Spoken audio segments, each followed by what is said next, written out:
This is part 2 of my Eve story series about my main character, Maximilian Bonaparte. The game Eve, for many of us, is almost like a second life, where we have something like a superhero secret identity. It can be unhealthy if we become entrapped without the ability to prioritize things in real life, which sadly many people are unable to do. But on the other hand, games such as Eve can also give us a glimpse into an alternate point of view that runs parallel to real life. We find ourselves doing things in EVE Online we wouldn't normally be willing or able to do in real life, such as risk-taking, making connections, and leading or being led by others. On Earth, in our time, gone are the days when we could set sail into unknown seas and barbarous coasts. Humanity's golden age of exploration ended with Captain Cook about the end of the 18th century. The next golden age of exploration will not take place for us until we unlock the secrets of faster-than-light travel. In the meantime, a game like EVE Online with several thousand star systems can serve as a playground for the curious and the adventurous, who like to look for things. That was me. Exploration for the new player means simply flying around from star system to star system and seeing the sights. As a profession, however, it means finding valuable loot from various sites or cosmic signatures in the middle of space. Scan probes are required to triangulate a signal, and then we warp to those signals and see what's there. There are two categories of exploration sites: combat sites and what I call profession sites, or hacking sites. Combat sites are guarded by NPC pirates that you must fight through to get to the loot.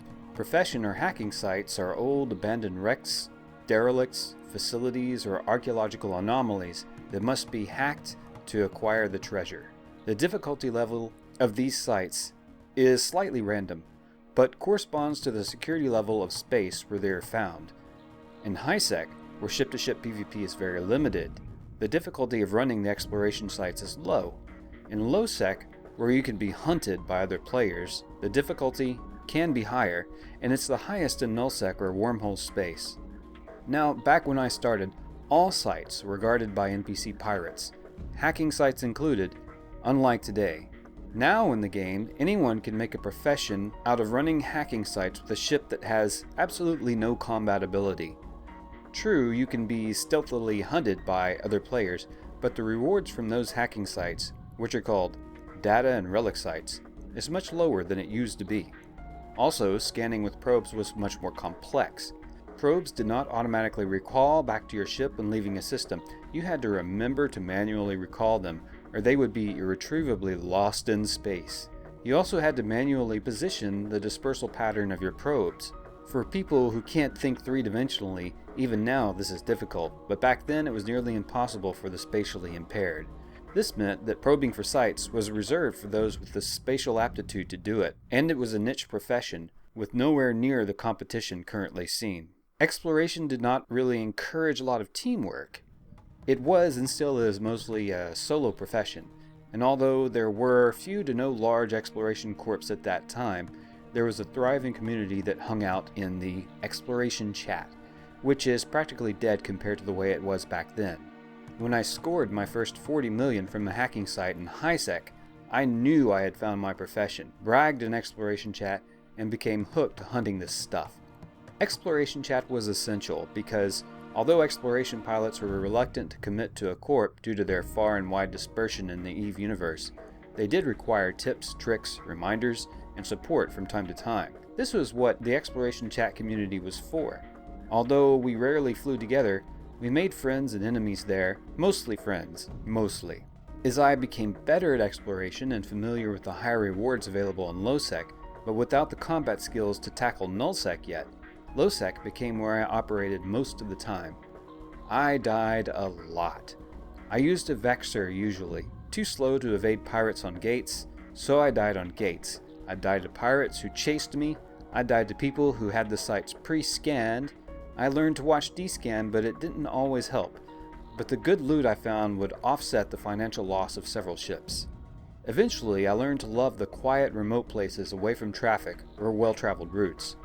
But I discovered that others made their homes in these pockets of remoteness as well. Some would share or even help, others would not at all. My first so-called nemesis was met in this way. whom I began to run into in these remote systems and apparently thrived with a similar plan for her career in LowSec. This nemesis hung out in exploration chat and often posted kills she made in LowSec along with the fancy, shiny loot. This nemesis was never petty or belittling in any way, but always maintained that it was just business and she was going to kill you to protect her booty from interlopers. She was cold, uncaring, but did occasionally advise. I found myself in the northeastern part of Iridia, a remote area of LowSec inhabited mostly by Russians. So late in the US time zone, it was quite empty, except for one very dangerous pirate, my nemesis, Brynhilda. One day, Brynhilda decided to go ahead and pursue me. Apparently, she'd had enough of me stealing from her plate. I had just found a valuable hacking site when she shows up in my system. I go to a safe spot and activate a prototype cloak on my ship, and start running my directional scan to see what she might be in, and wait. I see only a scanning frigate on directional scan, and then I see her scan probes. Nothing to see here, Brynhilda. I'm cloaked, you can't see me, get bored, go away, this is what I was thinking. After a few minutes she disappears from local chat, meaning she has left the system. I wait just a few more minutes, decloak, and proceed to my hacking site to begin clearing the NPC pirate ships. Apparently I'd not been paying attention, because then I see a flashy red pirate player show up in my site in a nasty ship, a Sentinel class pirate cruiser. At the time, I didn't know that Sentinels were scary fast. I was tackled, couldn't warp, and destroyed in short order. I managed to get my pod out. After shaking it off, since I was used to this, I contemplated how it was the first time I had been stalked by what was sort of an acquaintance in exploration chat. Rather than belittle me in any way at the time, or gloat, Brynhilda proceeded to talk to me. She wouldn't give me a cut of the loot. Instead, she gave me something much more valuable, proven knowledge. She explained why the Sentinel was such a great hunting ship due to its shocking speed. She also gave me tips on how to tank my Vexor, and confirmed that a trick to escape gate camps was with an improved cloak and a micro-warp drive. And it did indeed work, and that I should be doing it if I'm going to explore in LowSec. All the tips she gave me allowed me to take less losses, thrive in LowSec, and become a relatively space-rich player for someone so new. I wanted to someday be like Brynhilda, but I felt I needed to simply understand what it was like to successfully kill people.